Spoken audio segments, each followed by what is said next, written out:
separation of power between executive, legislature and judiciary, but also within the executive, there are different levels of governance. So that relationship is also very important, because if that accountability between the different hierarchical executive level is not ensured through some constitutional framework, then your governance might fall back. And this is called hierarchical accountability. Let me put it again. You have executive, judiciary and legislature, and within the executive you have a different level of hierarchy, ministry, departments and other executive agencies. If this is not properly regulated under legal framework,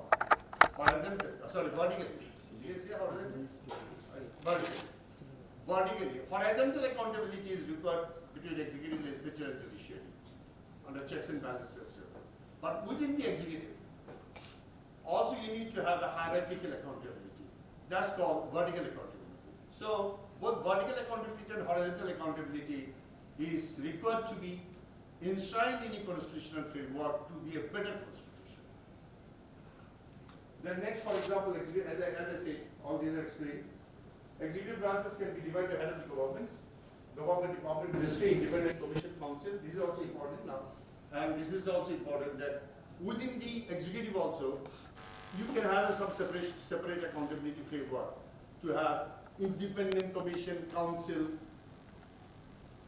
and some, like say example, Auditor General, EC, Human Rights Commission, Ombudsman, Judicial Service Commission, Prosecuting Agency, Investigating Agency. Nowadays is also being questioned whether Prosecuting Agency and Investigating Agency should be under a normal ordinary law under the executive. To make it a better proposition, you can have some sort of constitutional protections of these prosecuting agencies and the investigating agencies, so that if the government tries to influence, the sitting government tries to influence to make some sort of to regulate them for which doesn't follow the public interest, then constitutional framework will give some protection.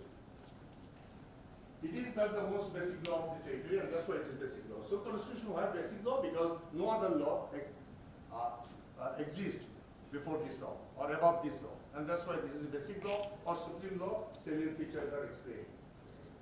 Constitution may be of different types. It might be grant type constitutions. It's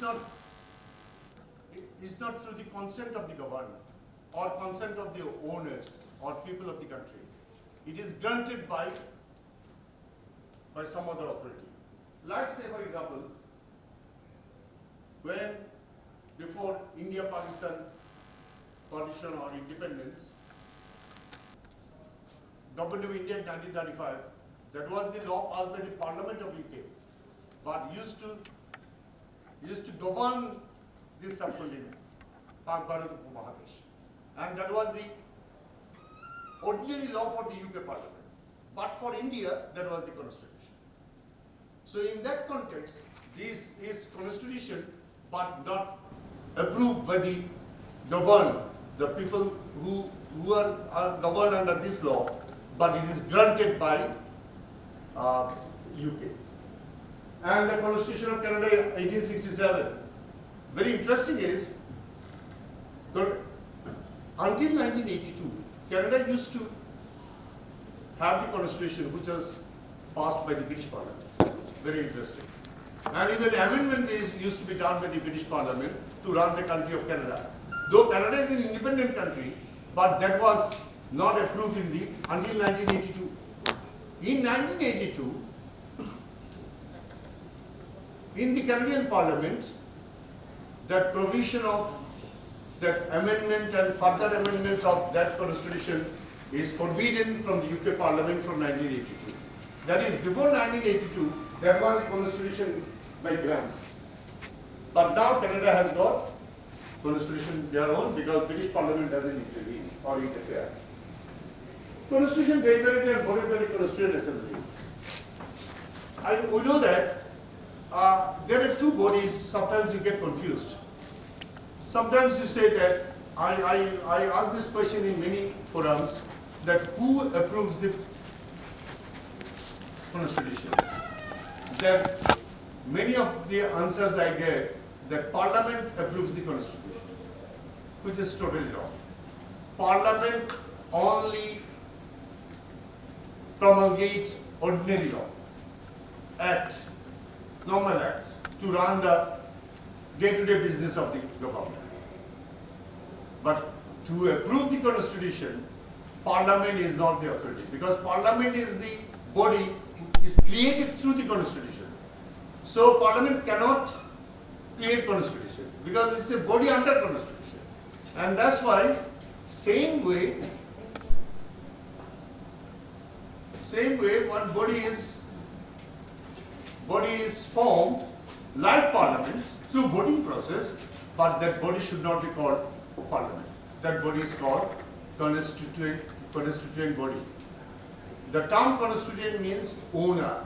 Constituent means the people.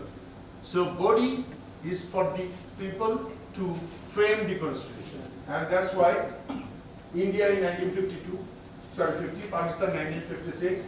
Very interestingly, India got independence in 47, Pakistan got in 47, but they got their constitution, India in 2 years, 10 months time, and Pakistan took 9 years to frame constitution. So here is one important information. India-Pakistan got independence in 1947, but they didn't become republic. They became dominion. And that's why until 1950, January 26th, India was not republic. India was independent, but was dominion. Pakistan, unfortunately, couldn't make their constitution until 1956. That is 9 long years. So up to 1956, before adoption of the constitution, Pakistan for 9 years was dominion. 1956 they became republic. So now the natural question can come that what is the definition of republic? One simple feature of republic, very simple, and one feature, not more than one. If the head of the state is elected by the people, not hereditary. If hereditary is called monarchy. Monarchy can be absolute, monarchy can be ceremonial. But ceremonial monarchy, even if it's a democratic country, it's not republic. It's a dominion or commonwealth. And that's why Australia and Canada is still dominion or commonwealth. They are not republic. Though, in terms of